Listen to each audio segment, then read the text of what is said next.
Hello, everyone, and welcome to the Athletics Insider Podcast. My name is Dylan Quinn, and we have a lot to talk about today in terms of the A's and some roster moves they made prior to the series against the Los Angeles Dodgers, as well as the debut of Joshua Kuroda Grauer, and a lot more stuff. So, thank you to everyone that's listening. Make sure you follow me and Andrew Ferguson on X for daily A's articles and news. At the bottom right corner, you see my X right there. Make sure you give it a follow.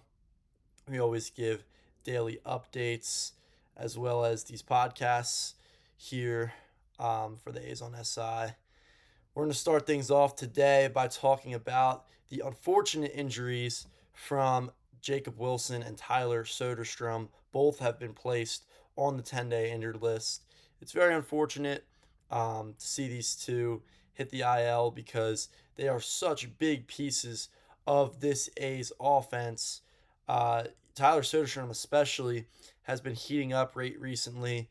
His name has even been mentioned kind of in these all-star talks. So it's unfortunate to see a guy like him hit the injury list. And Jacob Wilson, I think even more unfortunate just because he just got back from his stint on the injured list. And, it's a really, really big loss, from both of them from the A's. So uh, we'll see how long it takes. Soderstrom is left hip impingement. And then Jacob Wilson obviously re injured that shoulder that was a problem for him earlier in the season. He was on the injured list earlier this season because of that shoulder, and now he's back on there just a few weeks later. Soderstrom's numbers this year: 242, 13 home runs, 41 RBIs, and 803 OPS. So he's been on fire recently, considering he started off really slow. He's batting 323 in his last 30 games with 8 home runs. So, we're talking about an OPS over 1,000 in that time. So he's really been starting to catch fire over these last 30 games, really playing himself into that all-star race. He's only 24 years old. He's already got a contract extension. So he's really an integral part of this future for the A's. And obviously Jacob Wilson, he was the starting shortstop for the American League last year. Just a really big loss. And over the last few days, the A's have seen a couple of different call-ups. Daryl Hernandez was recalled. Joey Meneses, first time back in the big leagues in a few years. He was back. He was with the Nationals a few years ago. Now back in the big leagues with the A's. So it's nice to see him. He's already been used a couple of times. He had a big RBI in one of his first at bats. And then obviously, the big star of the show is Rutgers product and Jersey kid, 23-year-old Joshua Kuroda Grauer. He made his MLB debut on Monday against the Los Angeles Dodgers and had a 3-hit effort in his first at bat. He notched an RBI single, and through his first game was 3 for 4, so he's a 750 batting average with an RBI.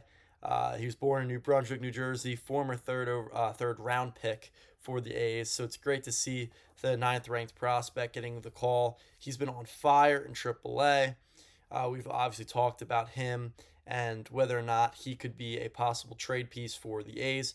Just considering the fact that he's been so good in AAA, he's hit his way all the way up this A's system. So it could be interesting to see if the A's deal him this summer for pitching. But I mean, we're talking about a 23-year-old shortstop here who's also played some third base, some second base, maybe some outfield at some point.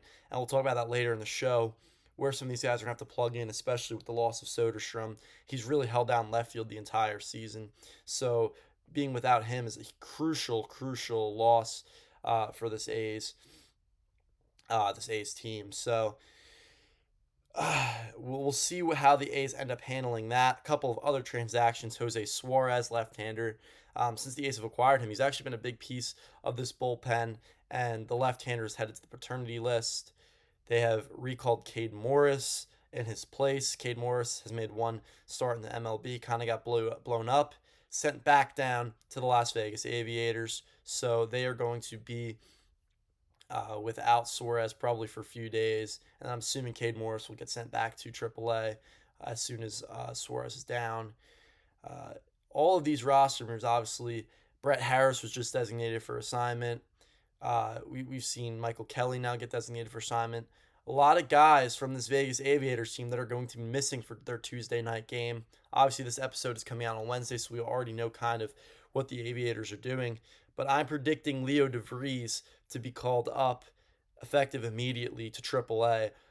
He's been on fire in Double A. He's the number 2 prospect in all of baseball. So, you know, a lot of baseball fans excited for his possible promotion to AAA. We're seeing a lot of spots open up in AAA right now. Like we said, the paternity list move, that means a pitcher gets called up. Michael Kelly, he's on waivers. He could leave the organization right now. He's down. With Suarez gone and Cade Morris back up, that's another spot. And then for position players wise, with Soderstrom and Jacob Wilson heading to the injured list, that's 2 more spots because then Daryl Hernandez had to go up. Joshua Kuroda Grauer just went up. So they're down a lot of spots right now at AAA. So a call up for Leo DeVries is very much in the cards. And I think, by the time this episode is up, hopefully Leo DeVries is already with the AAA squad and hopefully makes his debut on Tuesday. If not, hopefully within coming days, because I mean, we're talking about a guy that deserves it. And then a guy that's simply one call away from the show, which is really big. An injury, something like that could see Leo DeVries in the big leagues at some point this season. Obviously September call ups in a few months, that could be an option for Leo DeVries. Should he hit his way through AAA. And I think it's a perfect opportunity for him. He's done well in Midland. Now you go up to AAA, you get that confidence up. I feel like all these hitters, when they go up to AAA, they get lots of confidence. You're playing in that Las Vegas ballpark. We've seen how the Las Vegas ballpark impacts hitters. And, we see hitters go up to Las Vegas ballpark and just overall become really, really confident hitters. They come to the big leagues and carry that confidence. And that's why I love Joshua Kuroda Grauer's promotion. He really showed no power over his first few big professional seasons. And this offseason, he bulked up, showcased some power in the minor leagues, hit his way from Double A to Triple A.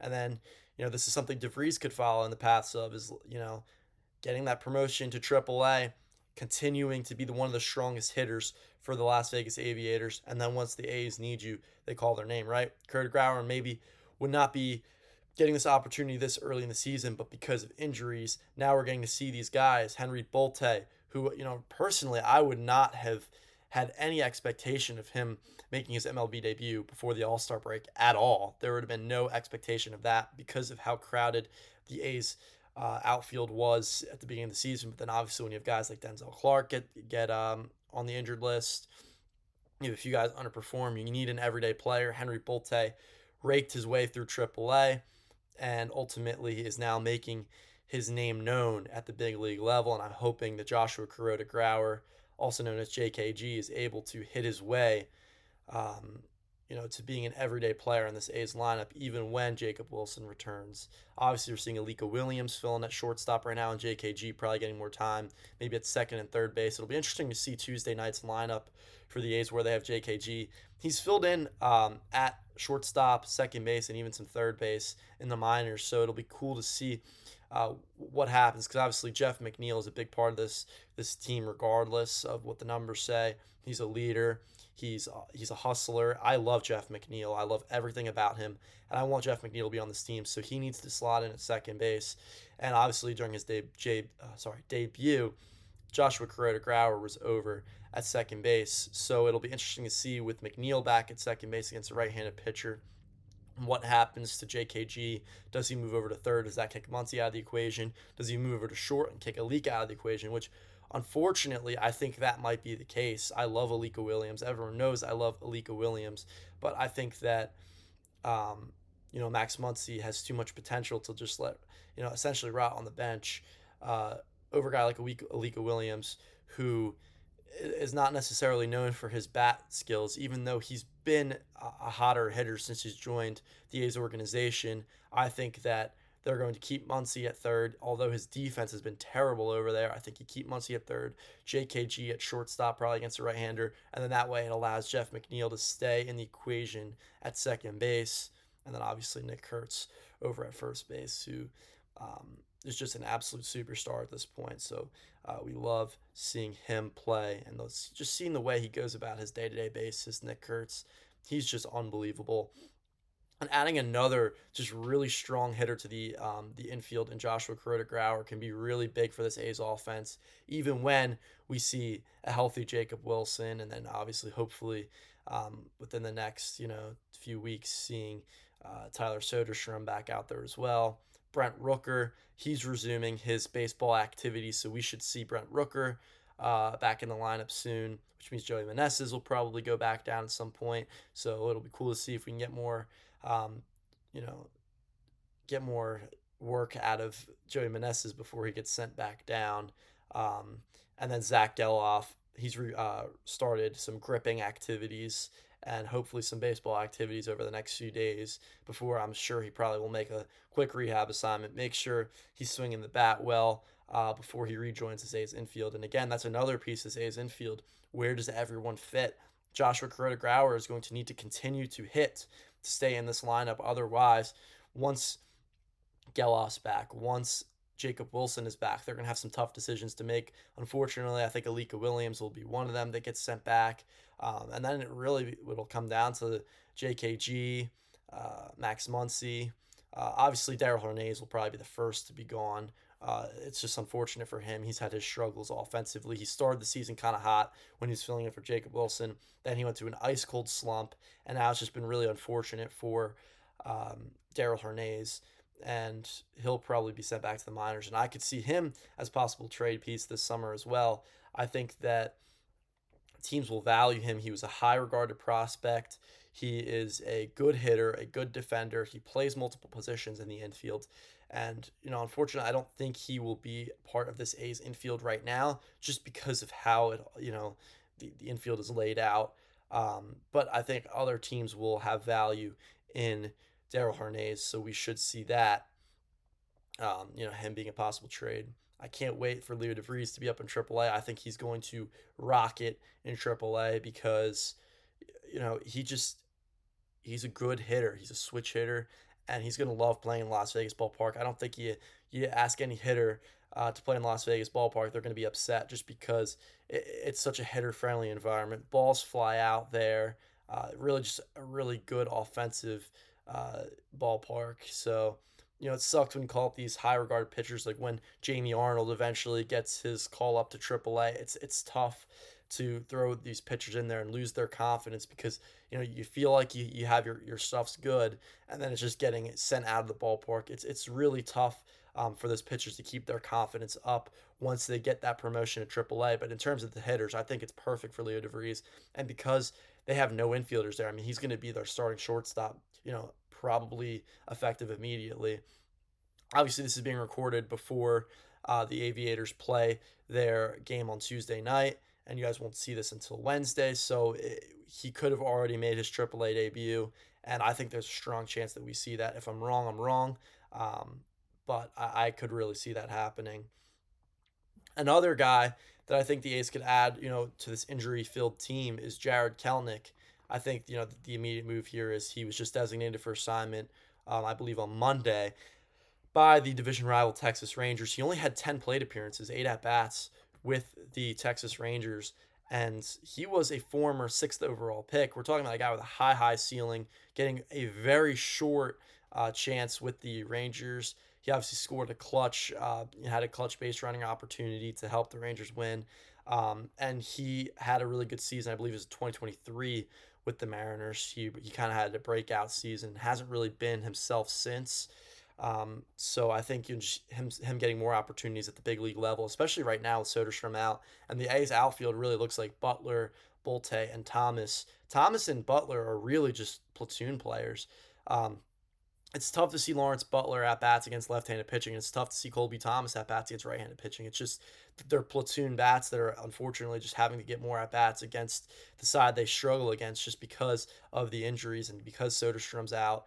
Obviously it's probably not for long that Soderstrom's out, so getting a full-time replacement, like making a big trade for an outfielder, doesn't make any sense at all. But getting a guy like Kelenic, I mean, if he's able to get hot and able to be part of this team, it will really, improve this A's offense. And even when Soderstrom's healthy, if they decide to deal someone like Cortez, or it's another outfield option for the A's. And if not, you just send him right back in the waivers as he is right now if he doesn't work out. But I think you give him a try. You send Hernandez right back. Hernandez really doesn't have a spot. I mean, he's on the team right now as a bench guy, but there's no position open for him right now. There really isn't. Uh, at all. And he hasn't proved, even in AAA, he's been hitting really bad recently. So there really is no spot for Darell Hernandez right now, where Jarred Kelenic could really fill in. That way, even if you play him against lefties and righties, you play him in left field right now. Slots in there for Colby Thomas, and then Colby Thomas can play right field against left-handed pitchers, and then Butler plays right field against right-handed pitchers. It's the perfect platoon in right field. Let Kelenic get some at bats until Soderstrom comes back. If he does bad, send him right back in the DFA. You DFA him, send him back to the waivers, and Soderstrom just takes back over in left field. I think it's the perfect move. I don't see why you wouldn't do it. High potential guy, cheap guy. He was a minor league contract guy. It would be his third team of the year, his third team in the AL West even. So I think it's just overall a good move just to give him another chance at the big league level. I think somebody will, so it might have to be a cash considerations trade. Might have to give up a lower level minor leaguer just to get him.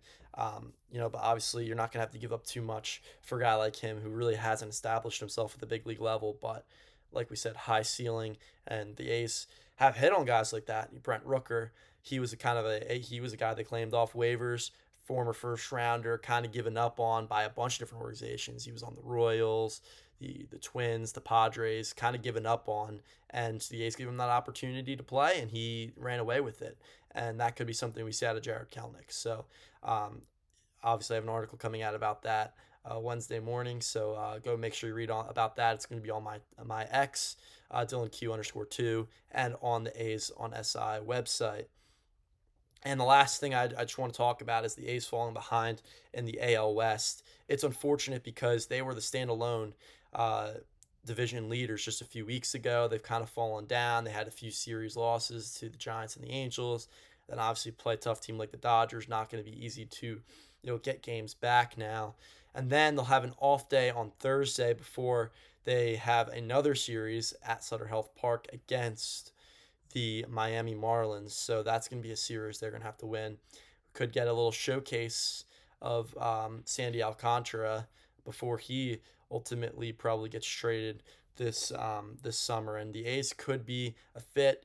Jeff Passan had a piece where he was grading perfect fits, and the A's were listed as a best fit for Sandy Alcantara. So really, there's a lot of options for the A's to bolster their staff, and this is the year to do it. We've been saying it for weeks now. There's no better time to buy in the American League than right now. There's a lot of struggling teams in the American League. It's wide open. Four of the five AL West teams are within 2 or 3 games of the division leads, so everyone's right there. It's really going to be whoever is the most aggressive at the trade deadline that's able to win the division, because all the teams are relatively even, and obviously every team's going to have the opportunity to attack the division. And I think if the A's put together a strong trade deadline, make some moves to improve the pitching staff, not just the rotation but also the bullpen. The bullpen's been really rough recently. I've said Jojo Romero as a possible fit for the bullpen, left-hander. I've even said the Giants have a few possible pieces in their bullpen that they're willing to get rid of that the A's could possibly jump on. So there's a lot of options for the A's this summer if they want to improve their team. And like I said, Jarred Kelenic could help right now, because obviously when you have Brent Rooker, Zach Geloff, Tyler Soderstrom, and Jacob Wilson on the injured list at one time, it's not going to be easy to replace their talents. And if you would have told me at some point that on June 31st, or sorry, June 30th, on Tuesday of recording this, that Tyler Soderstrom, Brent Rooker, Zach Geloff, and Jacob Wilson are all on the injured list at one time, you're probably not going to be at a good spot right now, and they really aren't. I mean, obviously, still have good bats in Nick Kurtz and Shea Langoliers, and you've had some guys really contribute like Henry Bolte and hopefully Jeff McNeil. But it's they need help, and they're just going to keep sliding down the division and gradually continue to lose and lose more games. That's going to be tougher to come back, even if they do have a good trade deadline. So, a lot of things to keep in mind. Make sure you follow me and Andrew Ferguson on X so you can follow up on Daily A's news. There's no place better to have it. And that's all I have for today.